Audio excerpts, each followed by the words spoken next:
Hey everyone, I am the Broadband Data and GIS Analyst with Arizona Commerce Authority, and I'm gonna popcorn it to Erin. Hi, everyone. My name is Erin Larandos. I am the Digital Equity Program Manager here at ACA, and I'll give it back to Crystal because she's going to run the show.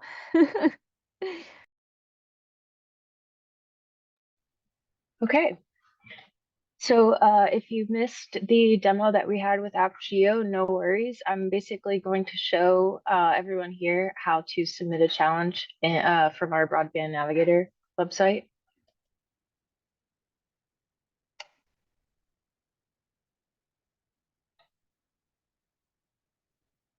Okay, can everybody see my screen? Okay, perfect. So my recommendation is to go to our Arizona Commerce Authority's website. So if you go to azcommerce.com/broadband, it'll take you to our broadband homepage. From here, I'm going to go to BEAD and then the challenge process. Here's where all of the information on the challenge process sits. So here you can find challenge process resources, any sort of educational materials here, and the Broadband Navigator user guide here. So at the top of this webpage is the link to the Arizona Challenge Process portal. If I click this, it will take me to the portal. You can also just directly go to the portal at az.broadbandnavigator.com, and then it'll take you to the same page. When you first log in, a splash screen will show up. You can go ahead and disable that if you'd like. The splash screen contains information about what an unserved, underserved, and served location are. So at the top of the map, we have these different categories here. By default, the map shows service coverage greater than or equal to 100 by 20. So if a service does not meet that 100 by 20 megabyte upload and download speed, they're going to be shown as red or orange. If you'd like to filter those different types of categories, you can do so here. So this map will just show me unserved, underserved, and served. You can also hide it from the map if you'd like. So there's a couple of different boundaries shown here. So by default, we see the county boundary here. If I click on a county, we'll see that this is Apache County, and this is the status of served, underserved, and unserved locations in Apache County. If I want, I can change that boundary. So if I'd like to see the tribal boundary, I can do so here. And then if I click on this tribal boundary, Navajo Nation, I can see the status of served, underserved, and unserved locations for Navajo Nation. Additionally, we've added all of the broadband funding in the state to this map. So if I'm interested in seeing what type of broadband funding there is available, I can toggle that here. And then a couple of different polygons will show up. Each funding category is shown as a different color symbol. So TBCP funding is shown in purple. RDOF funding is shown in green. If I want to know more information about that funding source, I can zoom in to the household level, or what we call a broadband serviceable location level, BSL. Click on that BSL and get the status of funding here. So right now we have a combination of RDOF and TBCP funding at this location. We also have the awardee information here. Something that our office is aware of is the inaccuracies of TBCP funding for the state.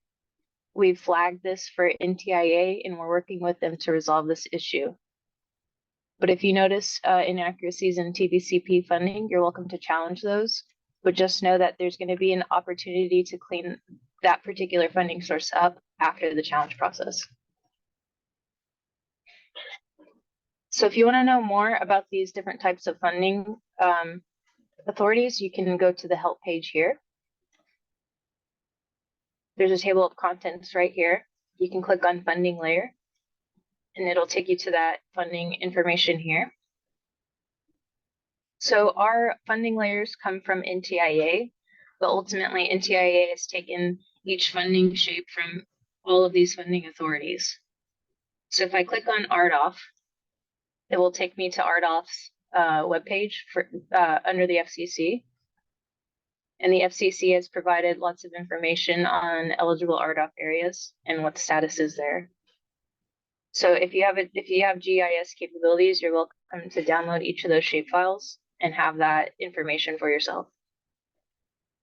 Otherwise, you can visit our map, which will show each of those funding statuses. So if you're interested in other indicators such as broadband and digital equity indicators, that's shown on the left side of the screen. So you can filter it by boundary. So if I'm interested in a particular county, you'll see that this information updates here. So here's the status of unserved or served, underserved, and unserved locations, as I said before. But we can also check out the speed, subscription, income, race, and age.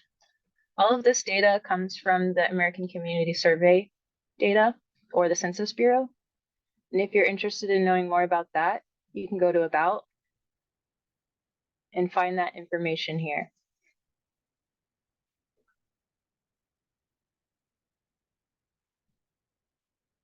If I'm interested in a particular address, I can search for that address right here. Just know that this address information comes directly from CostQuest or the FCC's address database. So I'm going to search for the Arizona Commerce's address.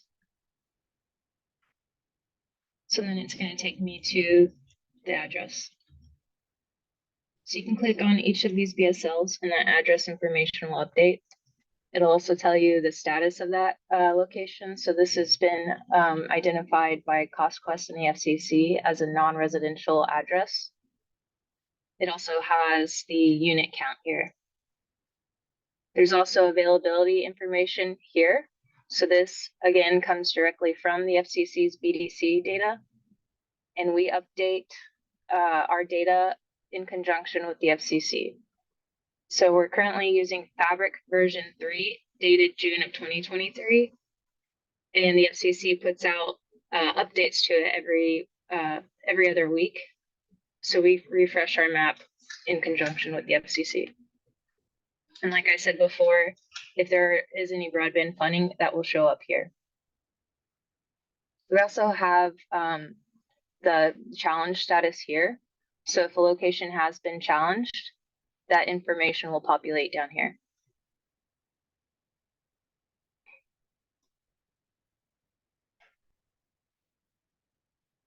And anybody can see the status of a challenge. However, only our office, a challenger, and the rebuttaler will have intimate knowledge about that challenge.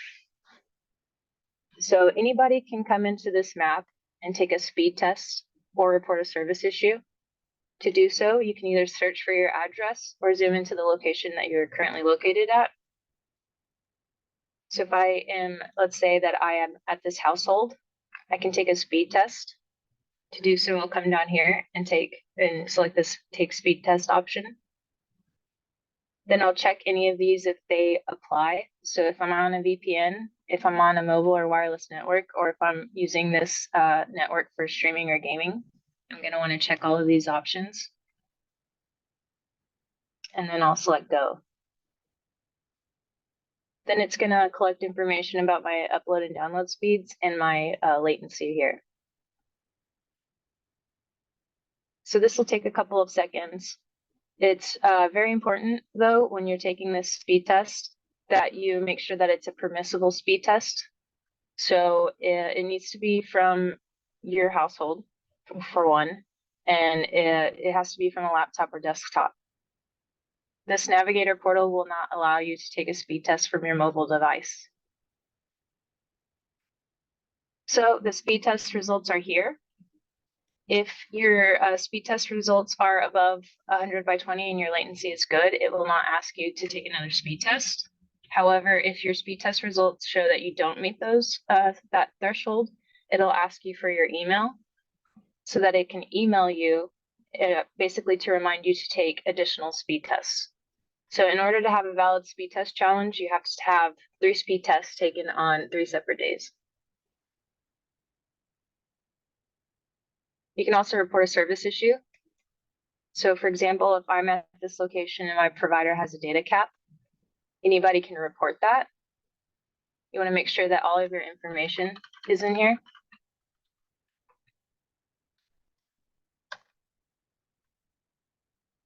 You want to make sure that you identify what provider you're currently using and what type of property you're at. Certify that all of this is correct. And then select next.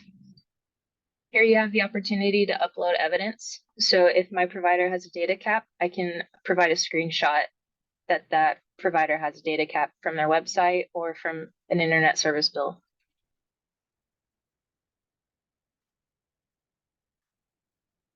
So this the speed test and service reporting issue is available to anybody.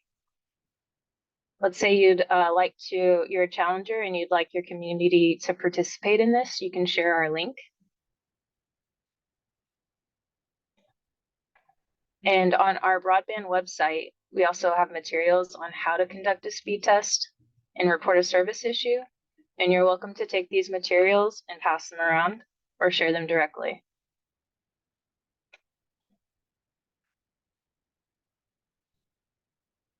Okay, so now I'm gonna show everybody how to register for the portal. In order to register for access to the portal, you can go to sign in, request a new account. You want to make sure that all of your information is in here and accurate. So if I'm a nonprofit organization, I can choose from this list of nonprofits that have already signed up. If you see your organization there, please make sure that you're using them. So if I'm part of the Hopi Foundation, I want to make sure that I select that. And the reason for that is if there are multiple people using under one organization, we want to make sure that they can all see the same, basically status of challenges in rebuttal status. If I don't see my organization, I can go to other and type in my organization here.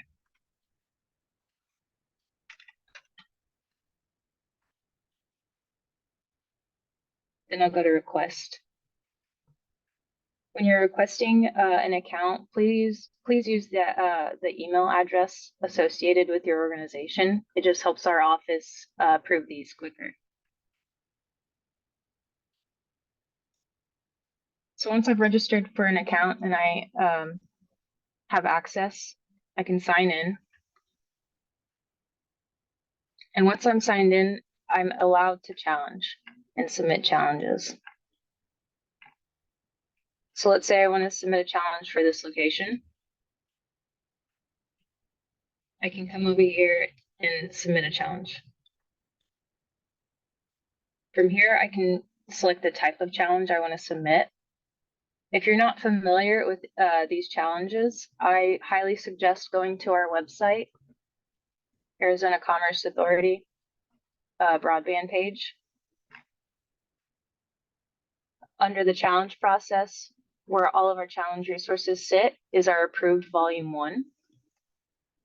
You can download that and view it.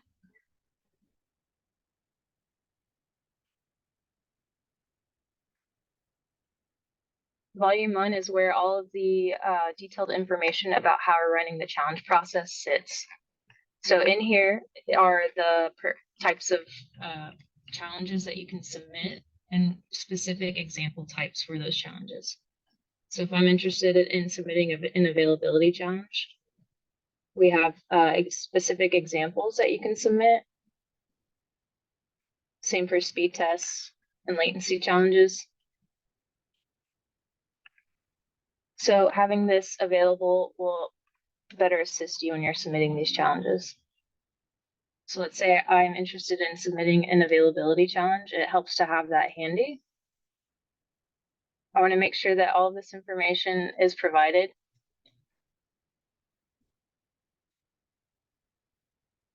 I want to certify that all of this is correct. And then here you can upload evidence. We've expanded the allowable file types from just PDF to also include JPEGs and PNGs, and a CSV file if it's a permissible form of evidence. So you want to choose that file and then select the submit button. Once you submit a challenge, you'll see a green message here that says challenge submitted. After a challenge has been submitted, you can go to your challenge dashboard and track the status of the challenge. So that's basically everything that I wanted to cover today. I don't know if we have any questions.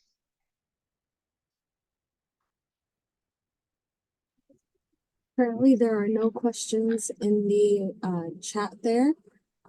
We'll give it a few minutes, but if there's anything additional that you'd like to remind the audience about when going into the portal and submitting a challenge, you're more than welcome to. As a reminder, we do have all of this information on our ACA website. You can see it at ArizonaCommerce/broadband. I also posted a link to the challenge portal. So everything that you see Crystal currently presenting, that link is available to you in the chat, as well as the challenge process office hours. You're able to schedule some time with the broadband office to go over the portal, any questions that you may have, or problems that you might have encountered in the portal. And then if you missed any of the previous webinars or challenge portal training sessions that we had, they're all currently available on the content library at the Arizona Commerce website. Thank you all so much. Real quickly, I did forget to cover how to submit a bulk challenge. So like I said, once you're signed in, you can start submitting challenges. And to submit a bulk challenge, you'll want to navigate to this little pencil icon here and draw a polygon over the area that you're interested in submitting a challenge for.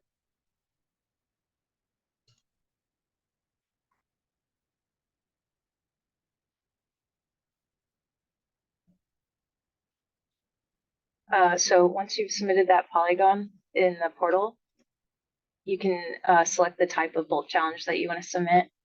Currently, we only offer bulk challenge options for enforceable commitments, not part of an enforceable commitment, and planned service challenges. So if I'd like to submit a challenge that an area is not part of an enforceable commitment, I want to make sure that I include all of the information here, certify that this is correct, and include a screenshot, include the evidence that you'd like to submit for this polygon. Just know that when you do this type of bulk challenge, you want to make sure that your evidence applies to every single BSL location in this polygon. And this is really to help with, updating the status of a challenge. If a single BSL is accidentally included in here, our office might ask you to correct that challenge, but you want to make sure that everything is correct so that we don't deny your challenge just because you incorrectly selected a BSL.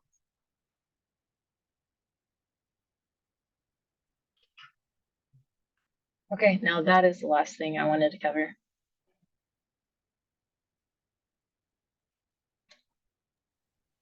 Awesome. There are currently no questions in the chat, but we'll give it just a few minutes to give some time to maybe process everything that was just shown. If they need to, if they're currently in the portal themselves, to maybe look around the portal, and if there's any questions that come up, we'll just give it a few minutes here and give them some time to ask a question. Certainly.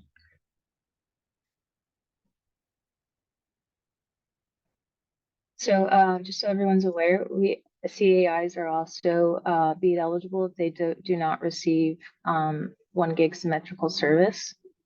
Our volume 1 defines what our office considers as a CAI. So a CAI will be shown on the map as a triangle. Typically, a CAI does not have availability data associated with it. So if a CAI has availability data associated with it in our map, check that it is correctly categorized. So the FCC and CostQuest has identified this location as being a residential location, and when it should really be classified as a CAI. So this would be a permissible challenge, and you could submit location is a CAI challenge and include all of this information here. Our volume 1 also has types of evidence that you can include for this type of challenge.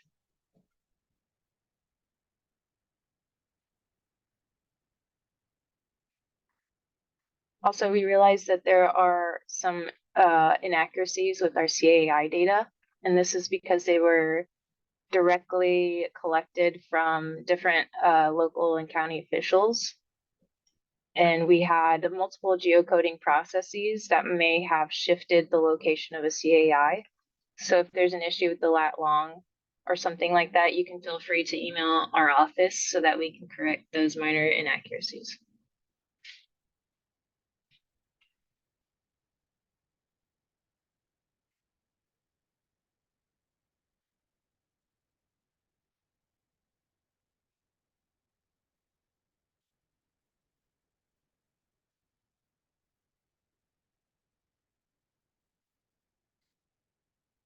And as Perla was mentioning earlier, if you'd like some additional basically time with our office to go through any troubleshooting that you find yourself doing in the navigator, or if you need more clarification on volume 1, you're welcome to reserve office hours. These occur every Tuesday from 1 to 3. You'll need to reserve your 30-minute slot with our office. If for some reason you're not able to make those times, you can send us an email and we'll try to set up a different time for you.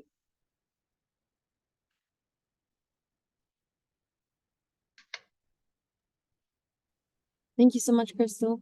Well then, if there are currently no questions, that concludes our webinar today. This webinar will be posted on our ACA content library, and this recording will be available to everyone who has joined our call. We thank you all so much for joining us. We'll be giving you all 31 minutes of your time, and we hope you have a great rest of your day. Thank you.